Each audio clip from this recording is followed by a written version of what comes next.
չպետք է ստիպել, որ պետությունը կոշտ եղանակներով սկսի հարցեր լուծել, որովհետև էլ եմ ասում, սա չի կարող հանդուրժվել։ Եկեղեցին պետք է իր մեջ ուժ գտնի եւ այդ հարցերը կապված կուսակրոնության հետ, հա, չգիտեմ, ամոթի հետ, աննամուսության հետ եւ այլն, դրանք կարգավորվում են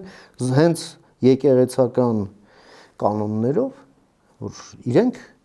այդ կանոններով էլ հարցերին տան պատասխաններ եւ դրան հետևեն գործողություններ։ Բայց էլ եմ ասում, դա նաեւ հենց եկեղեցու շահերից է բխում, իսկ եկեղեցին բոլորինս է։ Եկեղեցին մենք ենք, պետությունն էլ ենք մենք։ Եվ եթե այս ամենը մեր համար չի, ուրեմն հայտնի չի ինչի համար է։ Մենք շատ ենք հիմա լսում, որ որոշ եկեղեցական հիերարխներ տարբեր դատողությունների մեջ են ընկնում, տարբեր երևույթների հետ կապված, գլոբալ թրենդերի հետ կապված, մենք հասկանում ենք, որ մենք գործ ունենք ուղղակի տագետ մարդկանց հետ, քարանձավային բթամիտների հետ,